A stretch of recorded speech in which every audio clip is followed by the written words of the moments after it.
A very good morning to all of my friends. Welcome back to another video. आज हम लोग start करने वाले हैं Jurisprudence, Interpretation and General Law JIGL।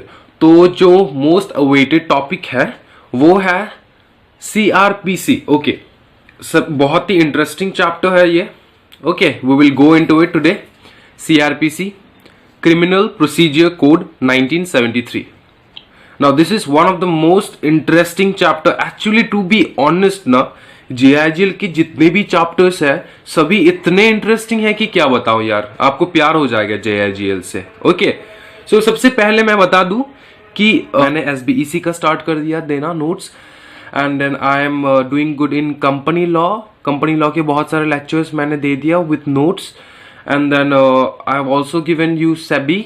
ठीक है, now I am starting this JIGL so that सब कुछ पैरेलल के हिसाब से, मतलब एक पैरेलल लाइन में हम लोग चल सके with all the subjects holding hand by hand. Okay, so आज का टॉपिक है JIGL, ये पार्ट 1 होगा। ठीक है ना, ये चैप्टर बहुत ही बड़ा है तो इंटरेस्टिंग भी है। तो सबसे इंपॉर्टेंट चीज इस चैप्टर में ये है कि इस चैप्टर में डेफिनेशंस बहुत सारे हैं, और इस चैप्टर में you want to get a good command in this chapter, then you have to understand and know the definitions very very well. ठीक है, not wasting any much time further, let's go into it. सबसे पहला important definition है offence. Now we have to understand what is offence. Offence क्या होता है? Offence होता है according to section 2N okay of criminal procedure code 1973 CRPC means offense means any act or omission made punishable by any law for the time being in force। offense किसको माना जाता है ना? आपको लग रहा होगा कि offense वही कोई एक्ट होता है, कोई मतलब इलीगल एक्ट होता है, आप कर डालो तो उसको ऑफेंस माना जाता है। वो तो ऑफेंस माना जाता ही है, any act. Okay, any act, okay, any act which is punishable, मतलब कोई भी एक्ट आप करो जो पनिशेबल है उसको ऑफेंस माना जाएगा, राइट। और आपको एक चीज बता दूं मैं, यहां पे डेफिनेशन पे ओमिशन भी है। फॉर एग्जाम्पल, आपने कोई झूठ नहीं बोला, ठीक है, फॉर एग्जाम्पल आपने कोई झूठ नहीं बोला लेकिन आपने सच को छुपा के रखा है, that is also an offence.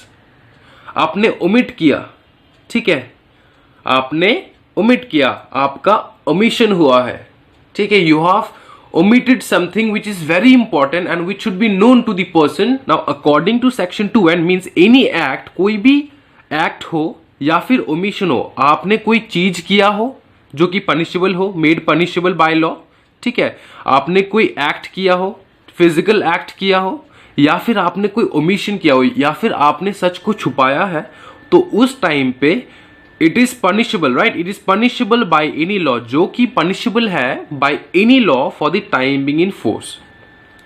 Time being in force का मतलब क्या होता है कि the present government, okay, according to the present government, okay, if you have done any act और omission made punishable, which is made punishable, that is known as offence. तो offence जब भी कोई बताएगा आपको ऑफेंस या ऑफेंस का कोई भी चीज क्वेश्चन दिमाग में आएगा तो दो चीज आएगा, आपको ध्यान में रखना पड़ेगा कि देखो मैंने कोई पाप काम किया है या फिर मैंने सच को छुपाया है।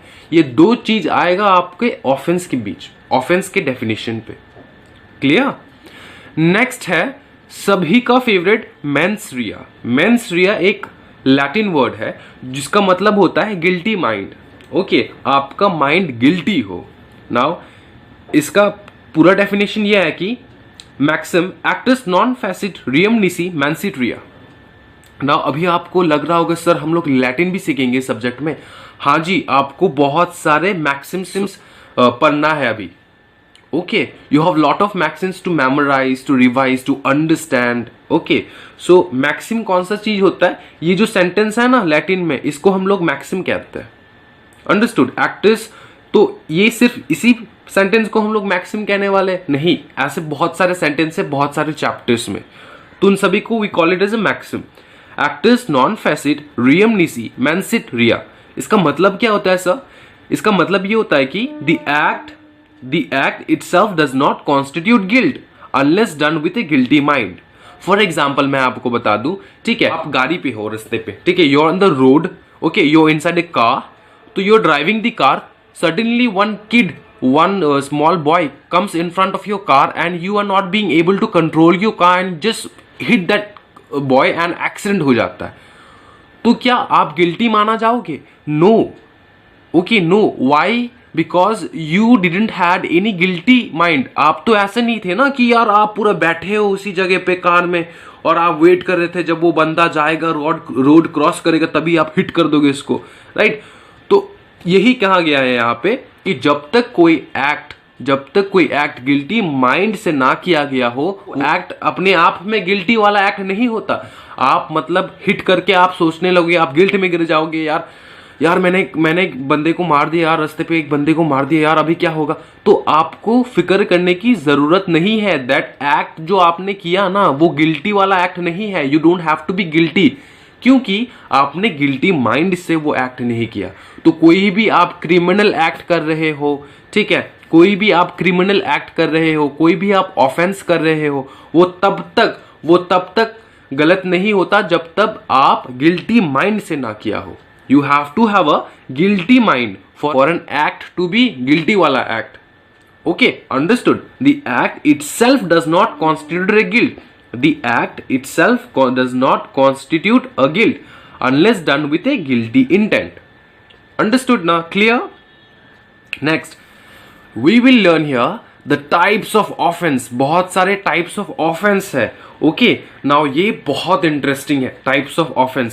अभी offense कितने प्रकार के होते हैं? Offense most probably 4 प्रकार के होते हैं. एक होता है bailable offense, एक होता है non bailable offense, एक होता है cognizable offense, एक होता है non cognizable offense. Right? Now what is bailable offense? Bailable offense are those offense in which accused can be set free. Bailable offense मतलब वो ऑफेंस होता है जो कि जिसको अक्यूज किया गया हो उसको आप लोग फ्री कर सकते हो. तो बेलेबल ऑफेंस ज्यादा बड़ा होता है या छोटा होता है? बेलेबल ऑफेंस नॉर्मली छोटा वाला ऑफेंस होता है, उतना मतलब गंभीर ऑफेंस नहीं होता. अंडरस्टूड ना? If you bring for example, your friend is arrested in the lockup because he have not followed the traffic rules. तो वो जो है ना, आप एक काम करोगे, आप बेल पेपर लेकर आ जाओगे, ठीक है, छुड़वा के लेकर चले जाओगे, right? Those are bailable offense, not big offense, small offenses. Now, what are non-bailable offense in which accused cannot be set free? आपने मर्डर कर दिया, ठीक है, you cannot be set free, तो आपका बेल नहीं हो पाएगा. So those offenses are known as non-bailable offense. Now, what is cognizable offense? Tell me. See, cognizable offense are those offense, ठीक है, cognizable offense means an offense in which a police officer may arrest without warrant. अगर आपने कोई cognizable offense किया हो ना, तो जो पुलिस ऑफिसर है ना, वो विदाउट वारंट आपको धर लेंगे. आपने पकड़ लो रास्ते में जाके एक पुलिस ऑफिसर को थप्पड़ मार दे, चमाट मार दिया, ठीक है, तो क्या वो कोर्ट में जाएगा? का वारंट लाने के लिए वो कोर्ट में जाएगा या फिर आपको वहीं पर धर लेगा ना? आपने AK-47 निकाल के अपने घर से, दुर्गा पूजा वाला AK-47 निकाल के आपने शूट कर दिया सबको, तो क्या होगा? पुलिस ऑफिसर आपको पकड़ के लेकर जाएगा. हाँ, बंदूक अगर असली है तो ऑब्वियसली वो वारंट के लिए वेट नहीं करेगा, वो सीधा आपको पकड़ के लेकर चला गया. That means what? Cognizable offences are big offences. आपने बड़ा कोई क्राइम किया हो, राइट? बड़ा कोई क्राइम किया हो, cognizable offence. Now what are non cognizable offence? Non cognizable offence are those offence in which the police officer has no authority to arrest without warrant. तो without warrant वो आपको arrest नहीं किया जा सकता. तो these are normally small offenses, not so big offenses. These are normally minor offenses. Okay. So for that you have to bring a warrant and then go to your home or any place wherever you belong, और then police officer आपके घर पे आके बोलेंगे कि sir आपके नाम पे वारंट है, आप चलिए हमारे साथ. ऐसा वाला सिचुएशन होगा. CID देखते हो कि नहीं? सभी याद आ जाएगा. अभी देखो इंटरेस्टिंग बात क्या है, मैं आपको समझा दूं. देखो एग्जाम्स में ना इनका डिफरेंस आ जाता है कि what is bailable offence and what is the difference between bailable offence, non bailable offence, what is the difference between cognizable offence and non cognizable offence.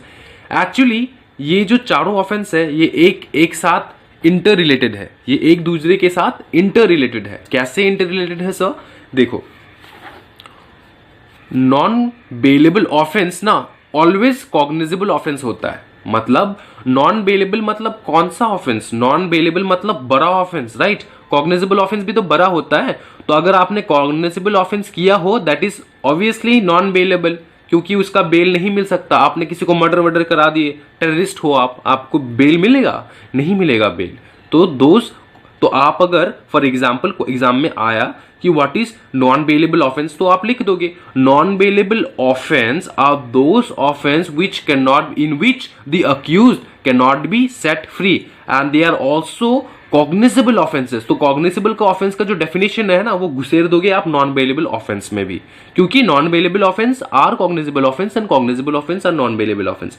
तो अगर कॉग्निजेबल ऑफेंस का डेफिनेशन पूछा तो इसका डेफिनेशन लिख के नॉन बेलेबल ऑफेंस का definition घुसेर दोगे, डेफिनेशन बड़ा हो जाएगा, मार्क्स बढ़ जाएगा। Understood? Now non cognizable offence कौन सा ऑफेंस होता है? Bailable offence.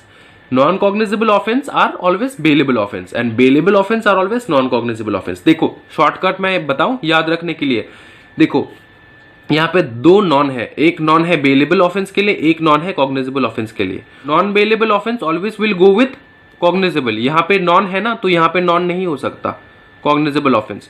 यहाँ पर नॉन कॉग्निजेबल है ना, तो यहाँ पर नॉन बेलेबल नहीं हो सकता, यहाँ पे बेलेबल होगा। एक बार नॉन आ गया तो एक बार ही आएगा, ठीक है? ये मतलब शॉर्टकट है, बस मतलब एक ट्रिक है याद रखने के लिए। फॉर एग्जाम्पल या एग्जाम टाइम में कंफ्यूज हो जाते हैं स्टूडेंट्स कि यार कौन सा लिखना था, कौन सा लिखना था। तो शॉर्टकट का चीज है नॉन बेलेबल ऑफेंस, बेल आपको नहीं मिल सकता, बड़ा offence, right?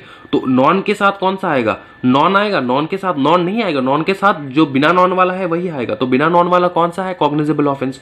Non cognizable offence है, अगर नॉन कॉग्निजेबल ऑफेंस पूछ लिया तो नॉन एक है, तो उसके साथ बिना नॉन वाला आएगा, मतलब bailable offence. Non cognizable offence मतलब छोटा वाला ऑफेंस, राइट? अब बेलेबल ऑफेंस पूछ लिया तो नॉन कॉग्निजेबल, कॉग्निजेबल पूछ लिया तो नॉन बेलेबल, ठीक है ना? तो ये मिला के ऐड करके, add with the definitions, definitions के साथ ऐड करके आप लिख पाओगे। अंडरस्टूड ना? नेक्स्ट सबसे इंटरेस्टिंग आज आपको पता चलेगा, मतलब यार इतना इंटरेस्टिंग है ना, क्या बताऊं आपको। अच्छा एक चीज बताओ, आप कंप्लेंट किसको करते हो? फॉर एग्जाम्पल मैंने बहुत ही बार सुना है, एक्चुअली मुझे खुद भी मालूम नहीं था ये चीज, लेकिन after I have studied this subject IGL से ही पता चला मुझको कि ये चीज ऐसा होता है।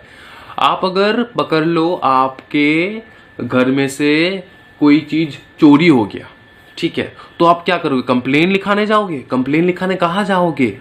पुलिस स्टेशन पे, राइट? पुलिस स्टेशन पे, राइट? अब कंप्लेन लिखने के लिए कहां पर जाओगे? पुलिस स्टेशन पे, राइट? देखो भाई, कंप्लेन कभी भी पुलिस स्टेशन पे नहीं होता है। पुलिस स्टेशन पे क्या होता है? FIR होता है, फर्स्ट इंफॉर्मेशन रिपोर्ट। तो पुलिस स्टेशन पे जब भी जाओगे आप always remember you have to say मैं FIR करने जा रहा हूं, ना कि कंप्लेंट। कंप्लेंट पुलिस स्टेशन पे नहीं होता। कंप्लेन कहां पे होता है? कंप्लेन होता है मैजिस्ट्रेट के पास। आपके घर के सामने जो कोई भी मैजिस्ट्रेट हो तो उसको आप जाके कंप्लेन कर सकते हो, ना कि पुलिस ऑफिसर को। पुलिस ऑफिसर को ऑलवेज फर्स्ट इंफॉर्मेशन रिपोर्ट ही होता है, FIR किया जा सकता है पुलिस स्टेशन पे, नॉट की complaint.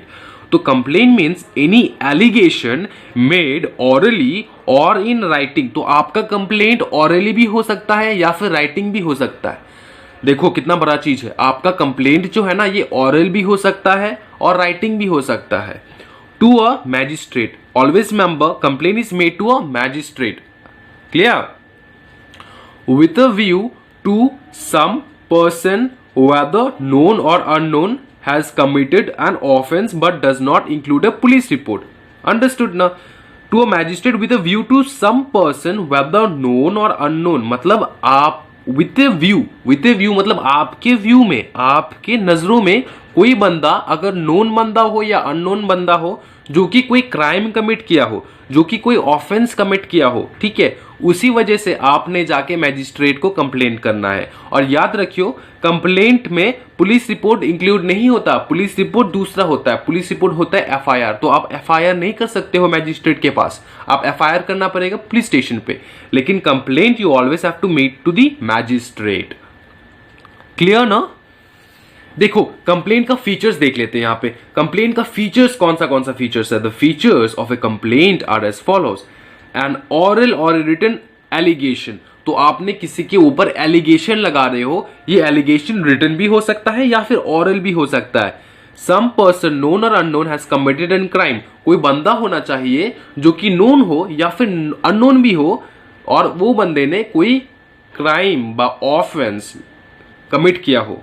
It means it must be made to a magistrate, और जो कंप्लेंट है वो किसको किसको करना है, पुलिस स्टेशन पे नहीं, वो मैजिस्ट्रेट को करना है।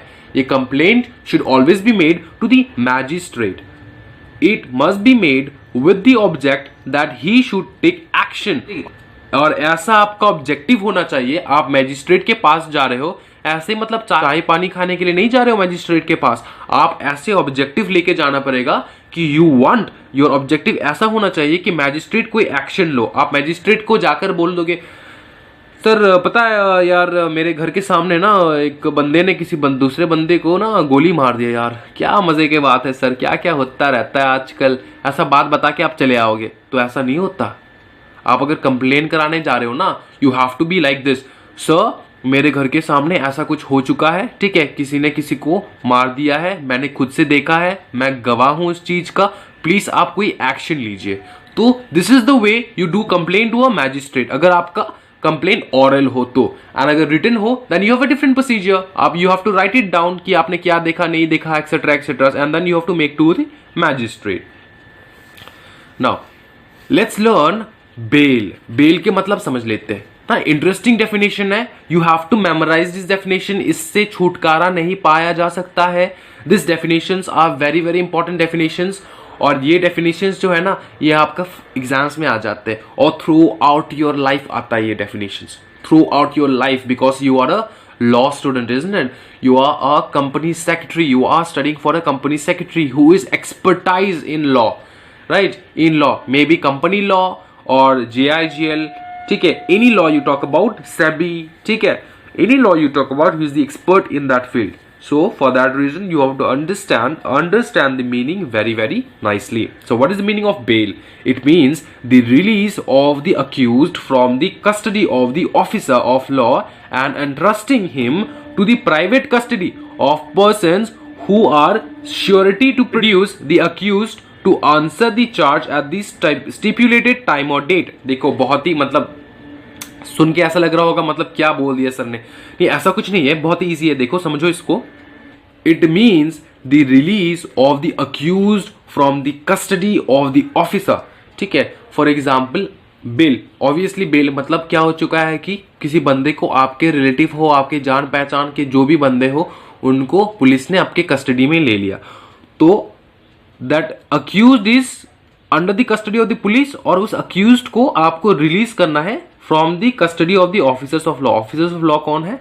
वो है police officers, right. Police officer की कस्टडी से आपको रिलीज करना है अक्यूज्ड को, and interesting him to the private custody. और आप जब बेल पेपर लाओगे ना, एक वकील को लाओगे, राइट, आप एक लॉयर को लाओगे, राइट, तो लॉयर जब बेल पेपर देता है ना, तो पेपर में क्या लिखा होता है पता है? मैं आपको बता दे रहा हूं आज कि सर देखिए ये जो बंदा है ये आप मेरी कस्टडी में छोड़ दीजिए, वकील बोलेगा आप मेरी कस्टडी में छोड़ दीजिए, और मैं आपको बोलता हूं कि जब जब सुनवाई होगा, जिस दिन पे, जिस टाइम पे, ठीक है, तब तब मैं आपको अक्यूज्ड को लाके आपके सामने पेश कर दूंगा। ये गारंटी कौन देता है? लॉयर देता है। तो बेटा लॉयर का काम इतना इजी नहीं होता, लॉयर वैसे ही इतना पैसे नहीं लेते। अगर पकड़ लो आपने क्या किया, बेल मिलने के बाद आप फौरन भाग गए, तो क्या होगा? लॉयर बेचारा फंस जाएगा ना, लॉयर बेचारा फंस जाएगा। So that is a not easy task for a lawyer to be a lawyer, right.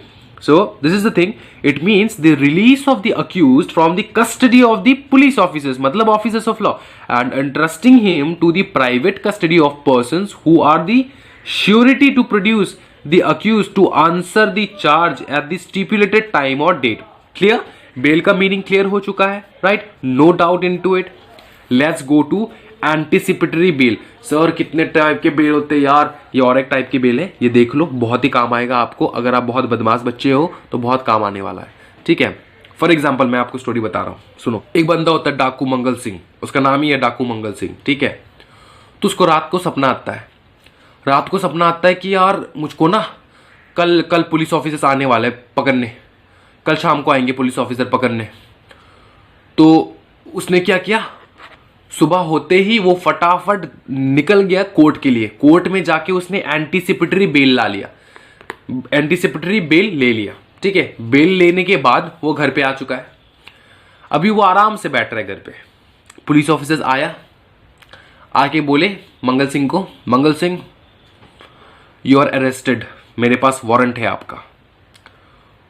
तो ये जो मंगल सिंह है ना, डाकू वाला, डाकू मंगल सिंह, वो एंटीसिपेटरी बेल निकालेगा, वो उसको पुलिस ऑफिसर को दिखाएगा। बेटा, डाकू मंगल सिंह पुलिस ऑफिसर को डायलॉग मारता है, if you are bad I am your dad. तो वो एंटीसिपेटरी बेल निकाल के दे देता है पुलिस ऑफिसर को। बेल में क्या लिखा होता है पता है? एंटीसिपेटरी बेल क्या होता है? एंटीसिपेटरी बेल वो होता है ना, जो आप, अगर आपको पता है आपने कोई क्राइम किया हुआ हो और उस बेल के लिए आप, पुलिस ऑफिसर आपको अक्यूज करने से पहले आप खुद से जाके, अपने आप से जाके आपका जो जुर्म है वो आप कबूल कर लो। ठीक है, आपने जो पाप काम किया है, you accept it in front of the जज, in front of the court. Okay, at that moment court will grant you anticipatory bail. तो police officer can not take you away from your home. Okay, you are already applied for the anticipatory bail. You don't have to go to the police station and then apply and then talk to the lawyer and then वो सारे जो procedures है वो नहीं करना पड़ेगा, because you already have the anticipatory bail. तो जितने भी बदमाश बच्चे हैं ना, उन सब के लिए anticipatory bail है। ठीक है ना?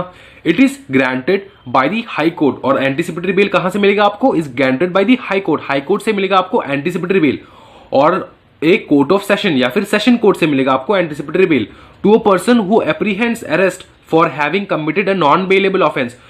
जो कि बंदा खुद ही कमिट कर रहा है, एक ऑफेंस किया हो, ठीक है, ऑफेंस किया हो, committed a non bailable offence but has not yet been arrested, जो कि अभी तक अरेस्ट ना हुआ हो, जो कि अभी तक अरेस्ट ना हुआ हो, वो बंदा जाके एंटीसिपेटरी बेल अप्लाई कर सकता है। राइट, करेक्ट, इजी है एंटीसिपेटरी बेल। नेक्स्ट है stages of criminal procedure code, CRPC। ये मैं नेक्स्ट वीडियो से कंटिन्यू करने वाला हूं, क्योंकि ये वीडियो बहुत ही लंबा हो जाएगा और आप स्टूडेंट्स को बहुत बोर फील होता है, राइट। तो इसीलिए मैं stages of criminal procedure code जो है वो मैं नेक्स्ट वीडियो में लाऊंगा, और नेक्स्ट वीडियोस में बहुत सारे मोर इंटरेस्टिंग फैक्ट्स है जानने के लिए। तो stay tuned completely. Till then, study nicely, write down the notes properly. Okay, start revising, start understanding this chapter, and I'll bring that part very soon. If you like my efforts, kindly like, subscribe and share my channel among your friends, enemies, everyone. ठीक है, माता पिता सभी को। Okay, study nicely, be confident enough, मैं आपके साथ हूँ, एग्जाम्स अच्छा ही जाएगा, don't worry at all। ठीक है ना? कोई भी अगर डाउट्स हो, कोई भी अगर क्वेश्चंस हो, क्वेरीज हो, आप कमेंट बॉक्स में पूछ सकते हो, या फिर if you want any more subjects और more chapters to be covered, then you can also comment in the comment section कौन सा चैप्टर आपको चाहिए। जो मैक्सिमम वाले बंदे, देखो आप लोग पर्सनल टेक्स्ट तो करते हो मुझको, यार पर्सनल टेक्स्ट आता है बहुत, अभी यार कमेंट भी किया करो, तो मुझको पता चलेगा कि हाँ यार इतने बंदे हैं जो मतलब ये वाला chapter they need help in that those chapter, तो उस चैप्टर में मैं आपको हेल्प कर दूंगा। ठीक है ना? Thank you so much everyone, happy learning, bye bye.